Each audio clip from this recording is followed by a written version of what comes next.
আসসালামু আলাইকুম। আমি আজকে টমেটো দিয়ে কই মাছটা ভুনা করব।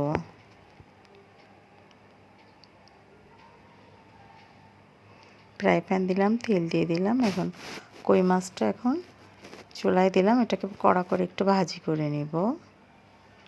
এই যে মাছটা কিন্তু আমার ভাজা হয়ে গেছে।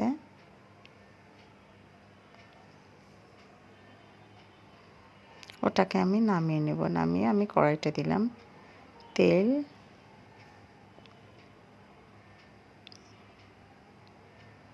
তেলটা দিয়ে আমি পেঁয়াজ দিয়ে দিলাম। পেঁয়াজটা মশলা দিলাম আদা বাটা, জিরা বাটা, রসুন বাটা, ঝালের গুঁড়ি, ধনিয়ার গুঁড়ি এবং গুঁড়া হলুদ দিলাম। দিয়ে আমি মশলাটাকে ভালো করে কষিয়ে নেব। এবার আমি মশলাটাকে কষিয়ে নেব। আমি একটু পানি দিলাম, পানি দিয়ে মশলাটাকে একটু ভালো করে কষিয়ে নেব। এবার আমি টমেটো দিলাম। টমেটো দিয়ে একটু নাড়াচাড়া করে আর একটু পানি দিয়ে মশলাটা কিন্তু আরেকটু কষিয়ে নিলাম। নিয়ে আমি কই মাছটা দিয়ে দিলাম। দিয়ে একটু নাড়াচাড়া করবো কই মাছ দিয়ে।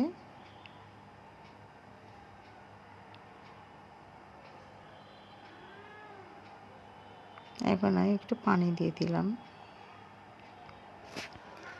পানি দিয়ে নাড়াচাড়া করে নিলাম।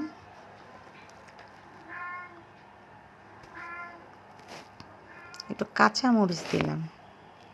আমার জানি ভালো লাগে কাঁচামরিচ তরকারিতে দিতে, তাই আমি দিয়ে দিলাম। আমি ঢাকনাটা উঁচু করে দেখি কেমন হলো আমার মাছটা। কই মাছের ঝোল এটা। একটু ধনিয়ার পাতা দিয়ে দিলাম।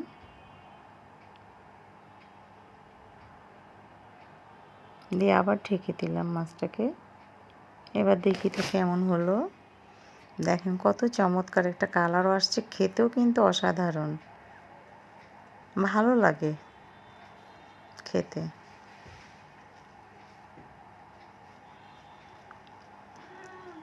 কেমন লাগে